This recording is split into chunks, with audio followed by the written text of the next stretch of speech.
Hello बच्चों, SKV के YouTube channel में बच्चों आपका स्वागत है। आज हम आपको बेटा केल्विन साइकिल के विषय में बताएंगे। ठीक है बच्चों, अभी तक पीछे हम लोगों ने बेटा एक्सपेरिमेंट को पढ़ा, लाइट रिएक्शन क्या होती है उसको पढ़ा बेटा। अब हम लोग बेटा केल्विन साइकिल के विषय में आगे की जानकारी हासिल करेंगे बेटा। देखिए केल्विन साइकिल,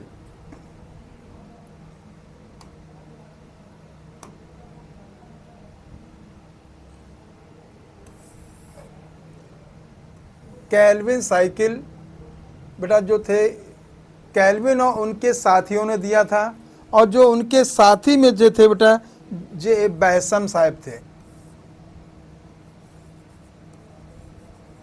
मैंने आपसे चर्चा किया था पीछे। What whole pathway showed that pathway operated in cyclic manner. जो बेटा ये प्रोसेस है ये साइक्लिक मैनर में होती है बच्चों, ठीक। और इसमें RUBP का रीजनरेशन होता है। कैसे होता है अभी हम आपको बताएंगे। केल्विन पाथवे ऑपरेट जहाँ पे बेटा शुगर का फॉर्मेशन होता है।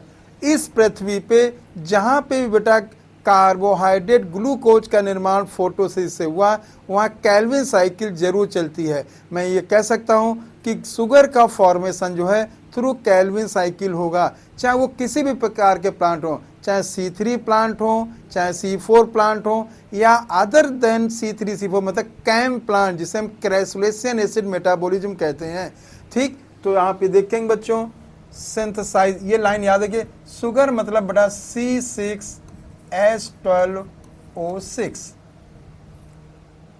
Understand very clearly that Calvin pathway occurs in all photosynthetic plant।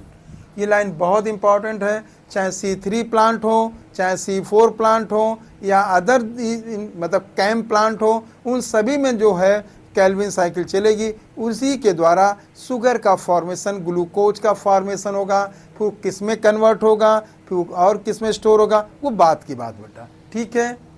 It does not matter whether C3 और C4 एनी अदर मतलब कैम प्लांट, इसको आप याद रखोगे, कैम प्लांट, ठीक बच्चों।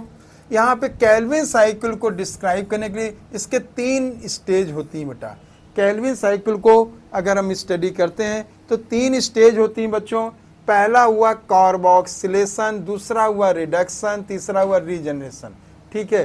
कार्बोक्सिलेशन होता है, रिडक्शन होता है और रीजनरेशन होता है। जो कार्बोक्सिलेशन की प्रक्रिया में बेटा जो है देखिएगा कि जो पहला CO2 एक्सेप्टर और पहला स्टेबल प्रोडक्ट बनता है, ठीक, उस प्रक्रिया को हम कार्बोक्सिलेशन कहते हैं। मतलब RUBP का CO2 को एक्सेप्ट करना और पहला स्टेबल प्रोडक्ट PGA का बनना, इस प्रक्रिया को कार्बोक्सिलेशन कहते हैं बच्चों। देखिएगा, carboxylation the fixation of CO2 in stable organic intermediate.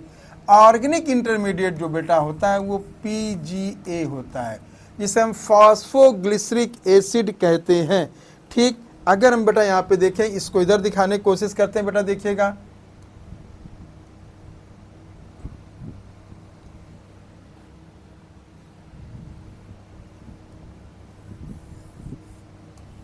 RUBP है, ठीक बेटा, यहाँ पे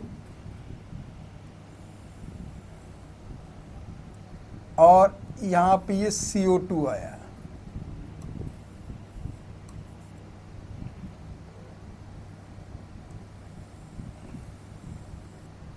ठीक। RUBP का जो CO2 को लेना, ठीक, या उससे जोड़ना, इसी को कार्बोक्सिलेशन कहते हैं,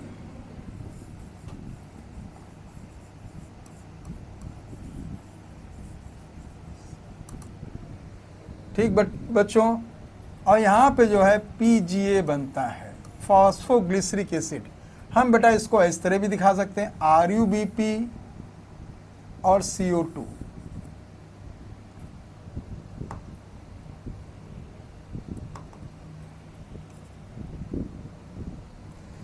RUBP CO2 से जब रिएक्ट करेगा तो PGA बनेगा। एक RUBP जो है एक CO2 को एक्सेप्ट करता है, तो अगर यहाँ पे 6 CO2 हो जाए, 6 RUBP हैं और यहाँ पे 12 PGA बनेंगे। तो जो पहली प्रक्रिया है ये कार्बोक्सिलेशन कहलाती है। Carboxylation is the most crucial step Calvin cycle where CO2 utilized to carboxylation of RuBP। मतलब RuBP CO2 जब रिएक्ट करेगा उससे PGA बनेंगे। This reaction catalyse by RU enzyme को याद रखेंगे, RuB कार्बोक्सिलेज। जो एंजाइम बेटा यहाँ पे काम करेगा वो RuBP कार्बोक्सिलेज करेगा। RuBP कार्बोक्सिलेज एंजाइम जो है, ठीक, और इससे जो बनते हैं वो 2 मोल्स ऑफ 3 PGA। बच्चों तो एक RuBP एक CO2 बटा 2 PGA बनाएंगे, तो अगर 6 RuBP हैं 6 CO2 हैं तो 12 PGA बनेगा। जो PGA जो है बेटा ये 3 कार्बन मॉलिक्यूल है, 3 कार्बन मॉलिक्यूल है बेटा, ठीक है। एंजाइम आल्सो ऑक्सीजनेशन एक्टिविटी, इसीलिए इसका पूरा नाम है RuBP कार्बोक्सिलेज ऑक्सीजनेज। इसको शॉर्ट में बेटा हम रुबिस्को कहते हैं। बात समझ आ गया बेटा। तो RuBP जो है एफिनिटी जो है लगाव कार्बन डाइऑक्साइड से भी रखता है, ऑक्सीजन से भी रखता है, ठीक है, जो एंजाइम है, और इसीलिए बेटा ये कार्बोक्सिलेज और ऑक्सीजनेज दोनों की तरह काम करता है। जब बेटा फोटो रेस्पिरेशन की हम चर्चा करेंगे तो ये ऑक्सीजनेज की तरह काम करेगा, और जब बेटा यहाँ कैल्विन साइकिल की बात करेंगे तो यहाँ कार्बोक्सिलेज की तरह काम करेगा बेटा, ठीक है बच्चों।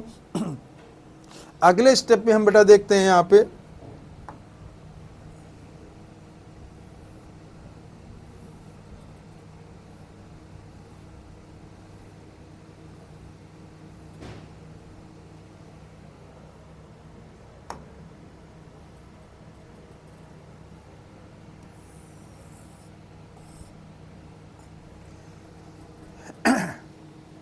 देखिएगा, जब यहाँ पे कार्बोक्सिलेशन हुआ तो PGA बना, और यहाँ पे बेटा जो बनेंगे ये 12 PGA बनेंगे।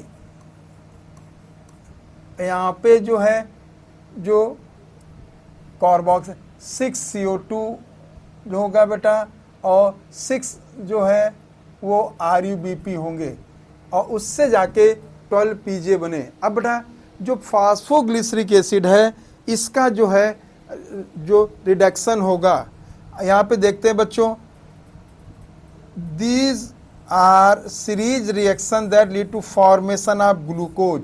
रिडक्शन की प्रक्रिया में ट्रायोस फॉस्फेट बनता है, और वो कैसे बनता है बेटा इसको हम लोग बेटा देखेंगे। बेटा 12 PGA के लिए बेटा जो है 12 ATP चाहिए, 12 ATP ये हो गए, इसका बेटा फॉस्फोराइलेशन होगा, और 12 NADPH इनका जो है ऑक्सीडेशन होगा। देखिएगा बेटा NADPH जो है, जब ATP जो है ये चेंज हो जाएगा 12 ADP में, और NADPH जो है ये 12 NADP में हो जाएगा, NADP में, ठीक बच्चों। तो आप यहाँ देख सकते हैं ये 12 ADP और 12 NADP जो बने बेटा ये निकल आए, और इसके कारण बेटा देखिएगा ATP का फॉस्फोरिलेशन हुआ, NADPH का ऑक्सीडेशन हुआ। बेटा इसका जो होगा चूंकि हाइड्रोजन है तो ये इसका हुआ ऑक्सीडेशन, और इसका हुआ फॉस्फोराइलेशन, फॉस्फोराइलेशन हुआ बेटा, ठीक। इससे जो बन रिडक्शन से बना ट्रायोस फॉस्फेट, और जो ट्रायोस फॉस्फेट जो बनेंगे वो होंगे बेटा, बनेगा PGAL फॉस्फोग्लिसल्डिहाइड, और बनेगा डाईहाइड्रोक्सी एसीटोन फॉस्फेट, ठीक बच्चों। अब देखेंगे बेटा अगर मैं इसको एक्सप्लेन करता हूँ, यहाँ पे देखिएगा, यहाँ पे देखिए, ये देखिए PGAL ट्रायोस फॉस्फेट है, ट्रायोस फॉस्फेट, ठीक। ट्रायोस फॉस्फेट में एक बनता है फॉस्फोग्लिसल्डिहाइड PGAL, ये हो गया फॉस्फो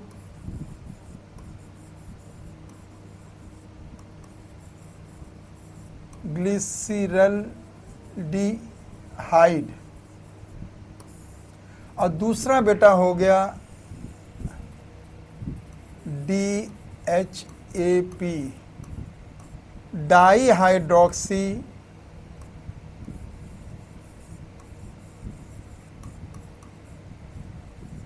एसीटोन फॉस्फेट। ठीक बच्चों, ये जो है दोनों मिलके बनाएंगे fructose 1,6-बिस phosphate.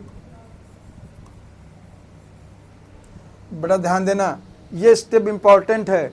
Phosphoglyceride dihydroxy acetone phosphate से मिलके बनाएंगे फ्रैक्टोज 1,6-बिस फॉस्फेट, और यहाँ पे जो एंजाइम काम करेगा वो फॉस्फेटेज एंजाइम काम करेगा।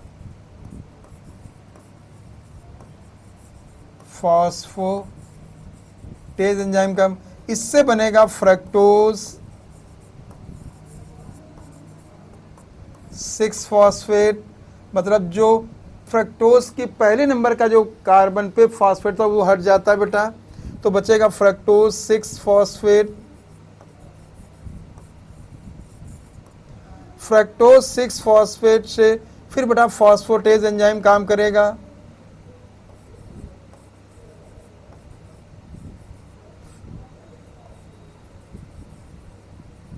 इससे बनेगा फ्रक्टोज बनेगा।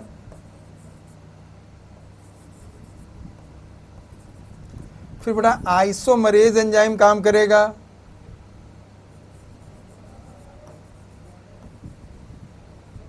ये बना लेगा ग्लूकोज, और इस प्रकार से ये ग्लूकोज का फॉर्मेशन होगा। तो यहाँ पे बेटा ग्लूकोज बनेगा। कैसे बना? और ग्लूकोज और फ्रक्टोज मिलके, देखिए कुछ ग्लूकोज प्लस फ्रक्टोज मिलके बनाएंगे सुक्रोज, और ये बनेगा स्टार्च। मतलब फोटोसिंथेटिक प्रोडक्ट हो गया ग्लूकोज, ये पहले नंबर पे प्रोडक्ट हो गया। दूसरे नंबर पे ये हो गया ट्रांसपोर्ट जब करेगा तो सुक्रोज बनेगा दूसरे नंबर पे बेटा। और जब ये स्टोर होगा तो बेटा ये स्टार्च बनेगा।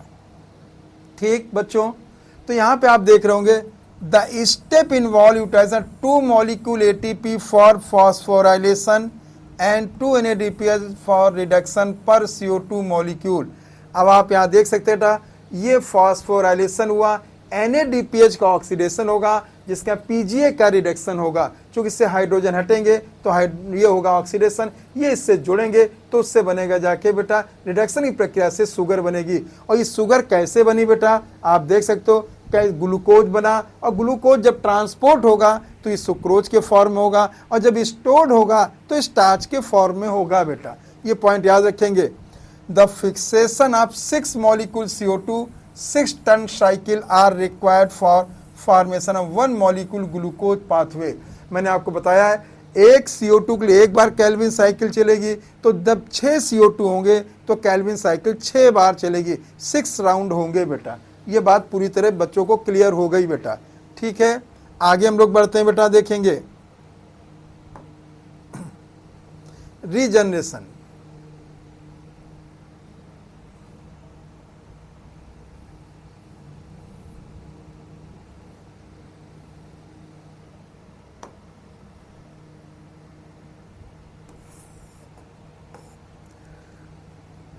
Regeneration of CO2 acceptor molecule RUBP cycle continue interrupted. बेटा अगर RUBP है, ठीक, उसका रीजनरेट नहीं करेंगे तो साइकिल रुक जाएगी। इसलिए उसका रीजनरेशन जो है एक ATP के द्वारा और जो हो करेंगे।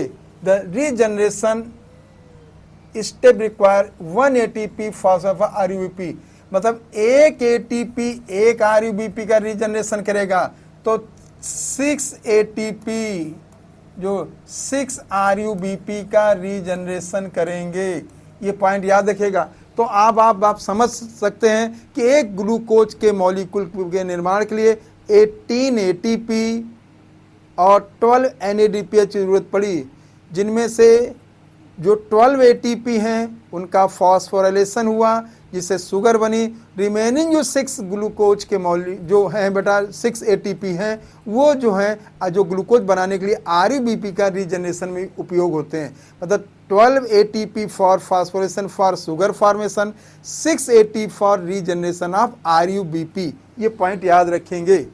Hence every CO2 molecule entering the Calvin cycle 3 molecule ATP and 12 NADPH required. मतलब देखिए प्रत्येक CO2 मॉलिक्यूल जो एंट्री करता है उसके लिए 3 ATP मॉलिक्यूल और 2 NADPH चाहिए, जिनमें से अगर 3 की बात करेंगे तो 2 ATP जो है फॉस्फोराइलेशन फॉर शुगर और जो 1 ATP रीजनरेशन फॉर RUBP होगा, और जो NADPH के 2 मॉलिक्यूल हैं उनका ऑक्सीडेशन होगा शुगर के फॉर्मेशन के लिए। ये बात ध्यान रखना बेटा। It is probably to meet this difference number of ATP NADPH used in the dark reaction cyclic phosphorylation take place. इसी के कारण बेटा अगर आप देखोगे तो 1 मॉलिक्यूल ग्लूकोज के निर्माण के लिए 6 टर्न साइकिल चलती है, 6 बार कैल्विन साइकिल चलती है। इनके लिए बेटा आपको ज़रूरत होंगे हाउ मैनी ATP, तो ये हाउ मैनी हो जाएंगे बेटा 18 ATP यहाँ पे मैं लिखे दे रहा हूँ 18 ATP,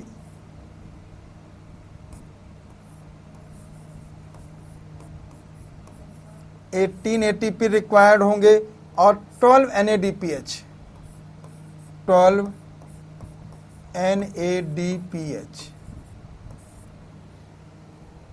फॉर कैल्विन पाथवे। अब बेटा यहाँ पे एक शॉर्ट टेबल दी बेटा, 6 CO2 के लिए ज़रूरत पड़ती है एक ग्लूकोज के लिए। अगर 6 CO2 मॉलिक्यूल एंट्री करेंगे तो एक ग्लूकोज की मॉलिक्यूल का निर्माण होगा। अगर 18 ATP उसकी ज़रूरत पड़ती है तो 18 ATP बनेंगे और 12 NADPH जो हैं वो 12 NADP का निर्माण करेंगे। तो बेटा इस प्रकार से कैल्विन साइकिल बेटा आपकी कंप्लीट हुई, जिसमें हमने आपको बताया है कि 3 स्टेप होते हैं। पहला स्टेप जो है कार्बोक्सिलेशन है जिससे PGA बनता है। दूसरा स्टेप जो है रिडक्शन है जिसमें ट्रायोस फॉस्फेट के द्वारा शुगर बनती है। तीसरा स्टेप जो रीजनरेशन है जिसमें CO2 एक्सेप्टर RUBP का निर्माण होता है। ठीक बेटा, आज कैल्विन साइकिल कंप्लीट बेटा। हम नेक्स्ट वीडियो में आपसे C4 प्लांट के विषय में चर्चा करेंगे बेटा। ठीक है बेटा, थैंक यू बेटा, बाय बच्चों।